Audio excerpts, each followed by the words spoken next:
गुड़ आपके पास होगा और कितने का मिला है? किसी दरबार आस्थाने से 10 रुपए ने, बच्चा राजी नहीं थी था, 10 रुपए का गुड़ मिला है। अब देखिए तो सही, वो भी कैंटीन से मिला है, हमने नहीं दिया, कैंटीन से मिला है, 10 रुपए का गुड़ मिला है। और मकसूद और मतलूब क्या है कि मखलूक को राहत पहुंचे, अल्लाह की मखलूक को खैर पहुंचे, अल्लाह की मखलूक को बरकत हो। ये गुड़ जो है ना, ये आपके लिए नहीं है, ये आपके लिए नहीं, आपने नहीं खाना।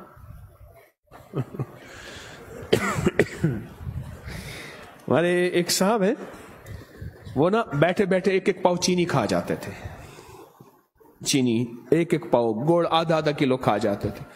कहने लगे अगर शुगर गुड़ चीनी से होती तो मुझे क्यों नहीं होती। लेकिन एहतियात भी जरूरी है। मेरे घर में ना एक सुराख किया चूंटियों ने, मैंने कहा बेटा इन चूंटियों को रोज मिट्टी निकालती थी, मैंने कहा इनके साथ ना पिसा हुआ, हमने क्या किया हुआ है घर में, गुड़ को पीस के उसको मोटी छलनी से निकाल के उसकी शक्कर बना ली। मैंने कहा पिसी हुई शक्कर, ये गुड़ जो है इनके बिल के साथ रख के ना इनको आहिस्ता से कहो आप हमारे लिए दुआ करें, अल्लाह हमें बड़ा घर अता फरमाए। अच्छा, सुबह देखते थे तो वो गुड़ शक्कर नहीं होता था, ले जाते थे, उनकी मिट्टी हम उठा लेते थे झाड़ू से, फिर वो और मिट्टी निकालते थे, फिर उनको और गुड़ देते थे, शक्कर देते थे, और यही पैगाम देते थे और देते रहे और देते रहे। अल्लाह ने अपनी नाम की बरकत से अता कर दिया। बेजुबान दुआएं करते हैं, बेजुबान बोलते हैं। सूरत नमल एक पूरी सूरत है, चूंटी नमल कहते हैं चूंटी को, सूरत नमल एक पूरी सूरत है। ये गुड़ अभी दम होगा, आपने इसको पीसना है। आपने किसको घर की चूंटियों के बिलों में, उस दिन में मैं देख रहा था चूंटी ने मिट्टी निकाली, आजकल चूंटियां आपने घर को, अगर चूंटियां के बिल नहीं मिलते, आपको नहीं मिलते, कब्रिस्तान में कीड़े मकोड़ों के बिल पे डाल दें। अगर चूंटियों के बिल नहीं मिलते कहां डाल दें? कब्रिस्तान के कीड़े मकोड़ों के बिलों में डाल दें। और लेकिन अगर घर में हो, अगर घर में हो तो अच्छी बात है, अगर घर में हो, वरना कब्रिस्तान के। और इसके आपने कितने हिस्से करने हैं? 40 हिस्से करने हैं। कितने? इसके 40 हिस्से करने हैं। छोटी छोटी पूड़ियां 40 बना देनी है शापर में, और ये रोज डाल देनी है, दूसरे तीसरे डाल देनी है, ये एक साफ जगह पे, और अपनी मुराद पेश करनी है। एक वाकया सुनो। अनारकली थाना है, इसका एक एसएचओ होता था। इसके एसएचओ ने कहा, उनसे मेरा ताल्लुक था, फौत हो गया। एक डॉक्टर साहब थे, उनके यहां बैठना होता था, वो भी अल्लाह वाले हैं, आजकल बहरिया टाउन में रहते हैं, बूढ़े हो गए, बहुत ज्यादा दरवेश हैं।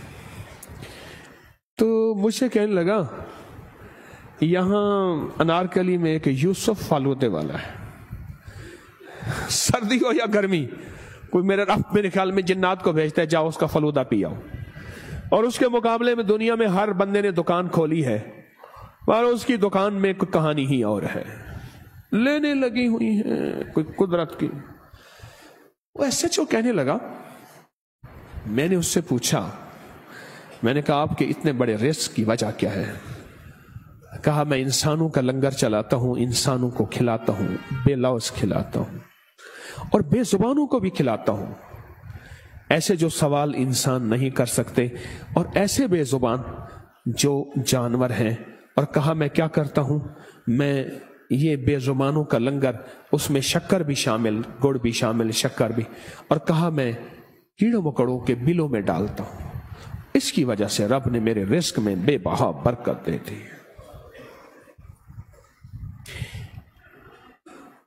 ये जो बैग लेके जा रहा था हज पे ना हाजी पहले लिख देते हैं बैग के ऊपर, तो बैग लेके जा रहा था, उसने कहा ये तो बैग है, आगे उसने कहा लब्बैक, उसने आके उन्होंने कहा अलबैक, नहीं समझे। वहां एक बरोस्ट है, इसका नाम है अलबैक, अलबैक, انہوں نے کہا اب ہے بیگ، آگے جائے گا تو لبیک، اس کے بعد تو لبیک بھی بھول جائے گا، پھر اسی کی لائن میں لگ جائے گا۔ مجھے ایک قریبی بندے نے کہا وہ فی ڈبے کے پیچھے 2 ریال ایک طرف رکھتا ہے، پہلے 1 ریال رکھتا تھا، پھر 2 ریال رکھتا ہے، اور خاموش ایسی جگہوں پہ خرچ کرتا ہے جہاں کوئی نہیں پہنچتا، سوال نہ کرنے والوں پہ 1، اور دوسرا اس کے بے زبانوں کے لیے، کیڑے مکوڑوں کے لیے علیحدہ لنگر کی ٹیم بنی ہوئی ہے۔ نہیں سوچ سکتے آپ نہیں سوچ سکتے کتنے عذاب ایسے ہیں جو چونٹی کی وجہ سے ہیں، ان بلوں میں رہنے والے کیڑے مکوڑوں کی وجہ سے ٹلے ہوئے۔ اللہ نہ بھیج، ہمارے گھر ٹوٹ جائیں گے، اللہ ہمیں پتہ ہے انسان بدکار ہیں، ان کی وجہ سے عذاب کھجور کے درختوں کے نیچے آ چکا ہے، پر مولا نہ بھیج ان کی وجہ سے۔ ہاں کیا بتائیں آپ کا۔ اس ٹلی کو، اس کو اپنے دائیں ہاتھ میں لیں، سارے گڑ کو، اور دائیں ہاتھ میں لے کر میرے ساتھ پڑھیں گے بسم اللہ الرحمن الرحیم یا بدو ہو۔ بسم اللہ الرحمن الرحیم، پہلے درود پاک پڑھیں 1 بار، پھر یہ 33 بار پڑھنا ہے، اور میں آپ کے ساتھ پڑھوں گا۔ درود پاک پڑھ لیں۔ اللہم صل بسم اللہ الرحمن الرحیم یا بدو ہو، بسم اللہ الرحمن الرحیم یا